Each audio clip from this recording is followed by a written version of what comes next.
Dear students and viewers and all the aspirants, अस्सलाम वालेकुम। कैसे हैं आप सब? उम्मीद करता हूं कि आप सब ठीक होंगे। जैसा कि आप सब जानते हैं कि म्यूट और एनईडी के हवाले से इम्पॉर्टेंट एमसीक्यूज टॉपिक वाइज हम डिस्कस कर रहे हैं। प्रीवियस वीडियो में मैंने आपको वेक्टर्स से रिलेटेड इंतहाई अहम टॉपिक्स और उसके एमसीक्यूज जो है वो आपसे डिस्कस किए। आज भी हम जो है वो एमसीक्यूज डिस्कस करेंगे, लेकिन मोशन और प्रोजेक्टाइल मोशन, ये दो जो चैप्टर है इसके इम्पॉर्टेंट एमसीक्यूज हम डिस्कस करेंगे। अगर आप नए हैं चैनल के ऊपर, चैनल सब्सक्राइब नहीं किया तो काइंडली चैनल को सब्सक्राइब कर दें और बेल आइकन को भी क्लिक कर लें ताकि हर आने वाली वीडियो का नोटिफिकेशन आपको मिल सके। ये जितने भी एमसीक्यूज और जो प्रैक्टिसेस जो है फाइल को चैनल की तरफ से आप करवाई जा रही है, इसके रिवार्ड में आप ज़्यादा से ज़्यादा इस वीडियो को अपने फ्रेंड सर्कल में शेयर करें और स्पेशली वो एस्पायरेंट्स जो एनईडी और म्यूट के टेस्ट देंगे आने वाले दिनों में, उनके साथ लाजमी इन वीडियो को ज़रूर शेयर करें।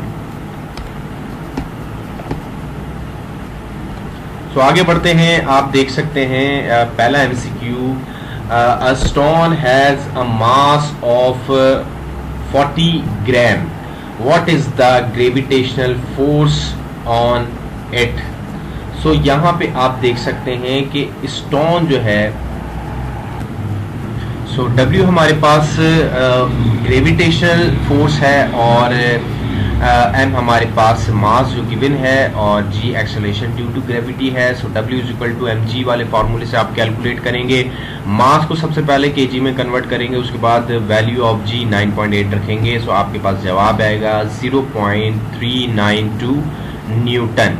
इसका ऑप्शन सी करेक्ट है। नेक्स्ट एमसीक्यू आप देख सकते हैं, unit of coefficient of friction. Coefficient of friction का यूनिट जो है वो पूछा जा रहा है इस सवाल में। जैसा कि हम सब जानते हैं, कोफिशिएंट ऑफ फ्रिक्शन जो है ये हमारे पास एक कांस्टेंट है। ये हमारे पास कोफिशिएंट ऑफ फ्रिक्शन ये हमारे पास एक कांस्टेंट है। ये हमारे पास कांस्टेंट है जो कि हमें मिलता है mu is equal to force divided by normal reaction. इस फार्मूले से मिलता है। तो दोनों का यूनिट सेम है हमारे पास, ये कैंसिल हो जाता है तो इसका कोई यूनिट नहीं बनता। इसी तरह से इसकी वैल्यू अक्सर पूछ ली जाती है। कोफिशिएंट ऑफ फ्रिक्शन की वैल्यू अलग अलग मटेरियल के लिए अलग अलग होती है, कोई फिक्स्ड नहीं है। इसका ऑप्शन डी करेक्ट है।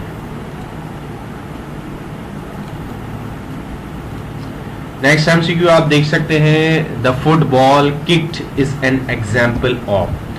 फुटबॉल को किक की जाए तो ये जो है वो न्यूटन्स थर्ड लॉ की एग्जाम्पल है, क्योंकि जब हम किक लगाते हैं तो जो हमारे जो फुट है उसकी फोर्स जो है वो लगती है बॉल के ऊपर और एज अ रिजल्ट जो है वो रिएक्शन के तौर पर जो बॉल है फुटबॉल ये हमारे फिट के ऊपर जो है वो फोर्स लगाती है।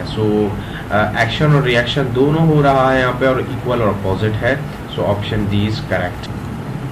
नेक्स्ट एमसीक्यू यहाँ पे आप देख सकते हैं, when average velocities and instantaneous velocities are equal the body is said to be moving. जब भी हमारे पास यूनिफॉर्म इंस्टेंटेनियस वेलोसिटी और एवरेज वेलोसिटी, दो वेलोसिटीज जो हैं ये हमारे पास बराबर हो जाएंगी तो हमें मिलेगी यूनिफॉर्म वेलोसिटी। इंस्टेंटेनियस वेलोसिटी आपको पता है, मैंने प्रीवियस वीडियो में बताया था कि जब भी कोई बॉडी जो है वो मूव कर रही हो और उसकी वेलोसिटी कैलकुलेट की जाए वेरी शॉर्ट टाइम इंटरवल में, ठीक है, वेरी शॉर्ट टाइम में, ठीक है। तो ऐसी वेलोसिटी को हम कहते हैं इंस्टेंटेनियस वेलोसिटी, ठीक है, वेरी शॉर्ट टाइम। और एवरेज वेलोसिटी हमें पता है टोटल टाइम और टोटल डिस्प्लेसमेंट से हम उसको total displacement divided by total time हम डिवाइड करेंगे तो हमें एवरेज वेलोसिटी मिल जाएगी। तो ये दोनों बराबर होंगी तो हमें यूनिफॉर्म वेलोसिटी मिल जाएगी, बॉडी यूनिफॉर्म वेलोसिटी से मूव करेगी। नेक्स्ट एमसीक्यू देख सकते हैं आप, the distance covered by a freely falling body in 2 second. So distance cover हो रहा है 2 सेकेंड के अंदर, डिस्टेंस बताना है। बहुत ही आसान न्यूमेरिकल बेस्ड क्वेश्चन है, आप गैस कर सकते हैं। यहाँ पे लगेगी सेकंड इक्वेशन ऑफ मोशन। ज़्यादातर मैंने आपको बताया कि जो न्यूमेरिकल बेस्ड क्वेश्चन है, ख़ास तौर पे जो मोशन से रिलेटेड हैं, उसमें सेकंड इक्वेशन का यूज़ ज़्यादा होता है, कॉमन है। सो इसकी ज़्यादा से ज़्यादा प्रैक्टिस करके जाएँ। VIT प्लस 1/2 GT², ठीक है, GT²। अच्छा, यहाँ पर हमारे पास चूँकि मोशन अंडर ग्रेविटी की बात हो रही है, सो लिहाजा हम इस S की जगह हम ले लेंगे H, ठीक है, H हो जाएगा हमारे पास। तो H हमारे पास हाइट यानी कि डिस्टेंस हो गया, वर्टिकल डिस्टेंस ना। सो अब क्या होगा, जब भी वर्टिकली फ्री फॉल होगी तो उसकी इनिशियल वेलोसिटी तो 0 होगी, तो ये पूरा फैक्टर 0 हो जाएगा। और फिर उसके बाद हमारे पास जो है वो हम वैल्यू पुट करेंगे 9.8 और ये डिवाइड कर देंगे इसको 2 से, और फिर हम 2 का स्क्वायर ले लेंगे। तो यहाँ से हमारे पास ये कैंसिल आउट हो जाएगा और ये हमारे पास बचेगा तकरीबन 4.9 और ये मल्टीप्लाई 4, ठीक है, जो कि बराबर हो जाएगा हमारे पास, जो कि बराबर है 19.6 के बराबर है, ठीक है। 19.6 मीटर हमारे पास ये हाइट या फिर वर्टिकल डिस्टेंस जो है वो निकल आया है। इसी तरह से जो है वो और भी आपको न्यूमेरिकल बेस्ड सवाल दिए जा सकते हैं, डिपेंडिंग अपॉन द स्टेटमेंट और कंडीशन और रिक्वायरमेंट। नेक्स्ट एमसीक्यू देख सकते हैं, a body has a weight 50 newton, it's gravitational mass.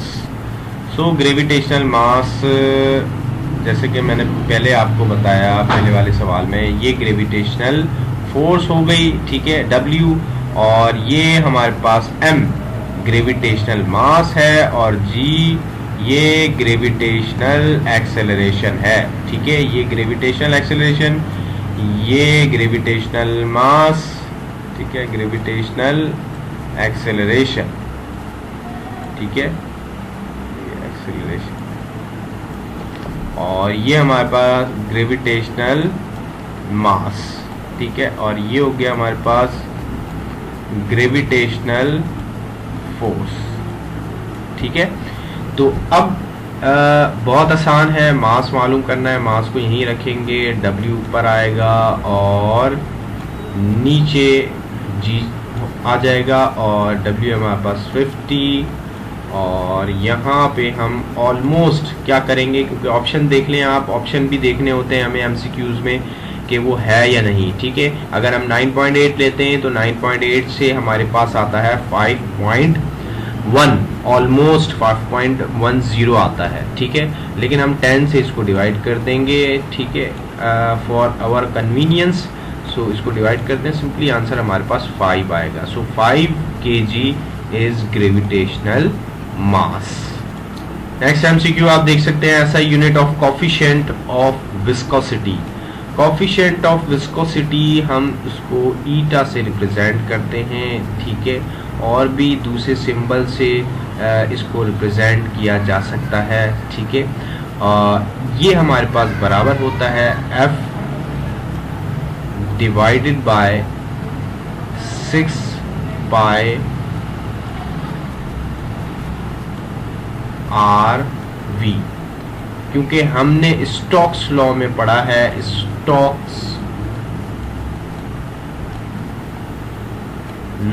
Stokes law में हमने पढ़ा है कि F ड्रैग फोर्स ये हमारे पास बराबर होती है, ड्रैग फोर्स बराबर है 6 पाई, ठीक है, ईटा और RV के, ठीक है। तो यहाँ से हम ईटा निकालेंगे, यानी कि कोफिशिएंट ऑफ विस्कोसिटी, तो ये हो जाएगा। अब यहाँ से हम यूनिट बनाते हैं, तो फोर्स का यूनिट न्यूटन होता है। 6 पाई का कोई यूनिट नहीं होता। आर हमारे पास रेडियस है, इसका यूनिट मीटर और इसका मीटर पर सेकंड स्क्वायर। सो इस हिसाब से डी जो है हमारे पास ये ऑप्शन करेक्ट है, न्यूटन सेकंड पर मीटर स्क्वायर। अब इसी तरह से इसकी वैल्यू पूछ ली जाती है, तो इसकी वैल्यू भी डिपेंड करती है नेचर ऑफ लिक्विड के ऊपर, ठीक है, कि जो नेचर है लिक्विड की वो क्या है उसके ऊपर डिपेंड करती है, नेचर ऑफ लिक्विड, ठीक है। तो इसकी भी कोई वैल्यू फिक्स नहीं होती, depending upon the medium. Next MCQ आप देख सकते हैं, इट इज ट्रू दैट, अब ये तो सेकंड लॉ ऑफ न्यूटन है, बहुत आसान है। Acceleration is directly proportional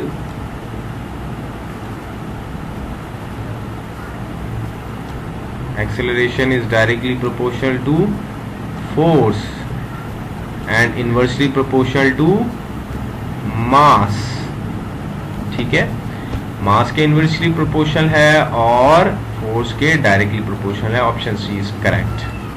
next MCQ आप देख सकते हैं, if the angle of projection is larger 45 degree, जब भी हमारे पास जो एंगल हो प्रोजेक्टाइल का, ठीक है, प्रोजेक्टाइल मोशन हमें पता है कि जो मोशन इन 2 डायमेंशन है ये हमारे पास प्रोजेक्टाइल मोशन कहलाती है। तो ये वाला जो एंगल है ये जब बड़ा हो 45 से, ठीक है, 45 से ग्रेटर हो तो फिर क्या होगा, then the range of projectile is, तो उसकी जो रेंज होगी, ये जो रेंज है हॉरिजॉन्टल जो डिस्प्लेसमेंट है इसको हम कहते हैं रेंज, ठीक है, ये होता है हमारे पास रेंज।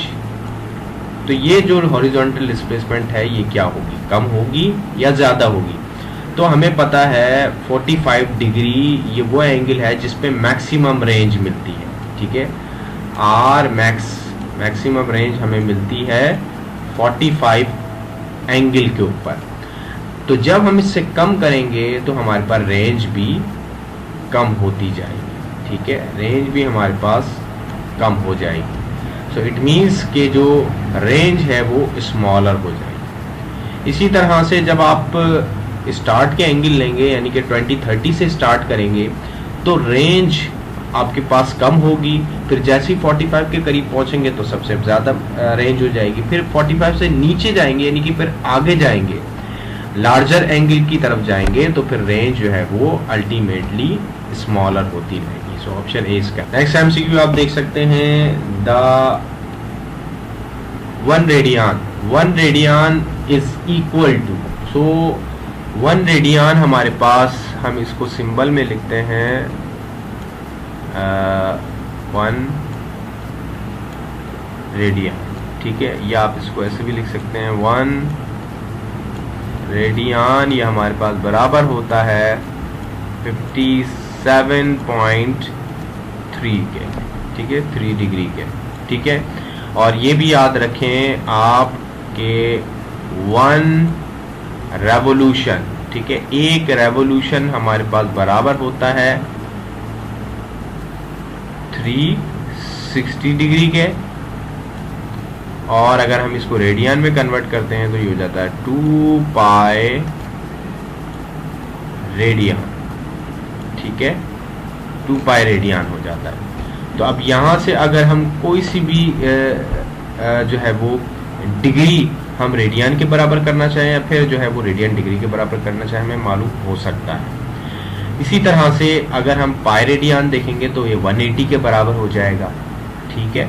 और इसी तरह से आगे भी हम इसको आसानी से कैलकुलेट कर सकते हैं। हम रेंज का पूछा जा रहा है इस सवाल में, the range of projectile is maximum at an angle of 45 degree है, बहुत आसान है, रिपीटेड एमसीक्यूज है, ठीक है। 45 डिग्री पे सबसे ज़्यादा जो है वो रेंज होती है, क्योंकि रेंज का जो फॉर्मूला है रेंज ऑफ प्रोजेक्टाइल वो है हमारे पास V0 square sine 2 theta upon G, तो हम थीटा की जगह 45 रखेंगे, सो ये मल्टीप्लाई करके साइन 90 हो जाएगा, साइन 91 के बराबर है।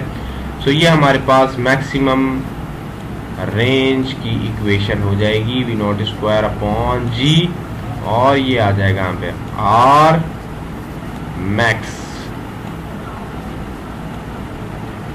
ठीक है, तो ये हमारे पास इस तरह से आ। नेक्स्ट एमसीक्यू आप देख सकते हैं, vertical component of projectile eight maximum height. Maximum height के ऊपर जो वर्टिकल कंपोनेंट है, ये हमारे पास प्रोजेक्टाइल मोशन है। ठीक है, अब जब भी ये प्रोजेक्टाइल किसी भी जगह पहुंचेगा, इसके दो कंपोनेंट होंगे, यहाँ पर और एक यहाँ पर। ये वर्टिकल है, ये हॉरिजॉन्टल है। ठीक है, इसी तरह से होंगे। अब जब यहाँ पहुंचेगा तो इसके पास हॉरिजॉन्टल तो होगा ही ऑलरेडी, लेकिन वर्टिकल जो कंपोनेंट है ये हो जाएगा 0। ठीक है, वी वाई हो जाएगा हमारे पास 0। ठीक है, तो ये पीक पर यानी कि मैक्सिमम हाइट पर पहुंचने पर 0 हो जाता है वर्टिकल कंपोनेंट ऑफ प्रोजेक्टाइल, जबकि हॉरिजॉन्टल जो कंपोनेंट है ये रिमेन अनअल्टर्ड है, यानी कि ये सेम रहता है, ये चेंज नहीं होता, नहीं 0 होता है, ना ही जो है वो मैक्सिमम होता है। तो इस तरह से ये प्रोजेक्टाइल की जो वर्टिकल और हॉरिजॉन्टल कंपोनेंट है, इसके सवाल बनते हैं, याद रखिए। Motion of body along Y axis, तो यहाँ पर जो है ये motion of body along Y axis है। ये ज़रा यहाँ पर आएगा, मिसिंग है टाइपिंग में, ये ज़रा यहाँ पे लगा लें। Motion of body along Y axis, so Y axis पे जो मोशन होगी बॉडी की वो 1 डायमेंशनल होगी। ठीक है, क्योंकि जब किसी भी बॉल को थ्रो किया जाता है तो ये बॉल अगर ऊपर जाएगी, तो अब आप इसका मोशन देख लें, इसका मोशन बिल्कुल वर्टिकली स्ट्रेट है। ठीक है, तो ये वर्टिकली बिल्कुल ऐसे जा रहा है, स्ट्रेट।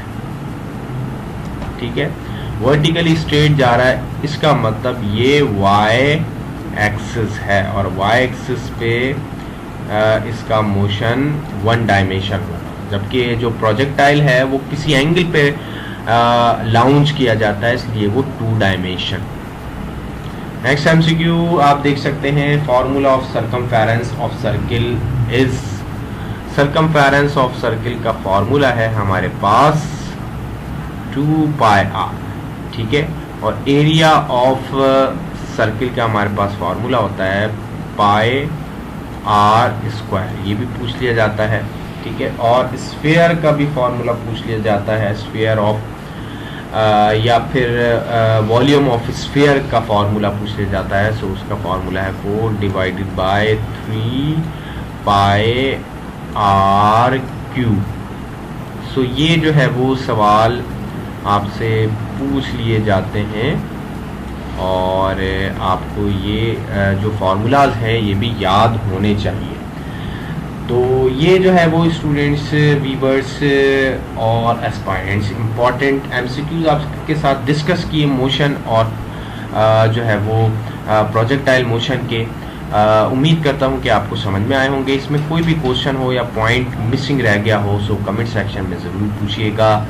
अपना बहुत सारा ख्याल रखें, इस वीडियो को लाइक और शेयर ज़रूर करें। मिलता हूँ आपसे एक और इसी तरह की MCQs वाली वीडियो में, जिसमें सॉल्यूशन भी जो है वो आपको बताऊंगा, और उसके साथ ही जो कॉन्सेप्ट हैं, कॉन्सेप्चुअल क्वेश्चन, उसको भी हम डिस्कस करेंगे। सो मिलते हैं आपसे नेक्स्ट वीडियो में। Thank you so much. अल्लाह हाफ़िज़।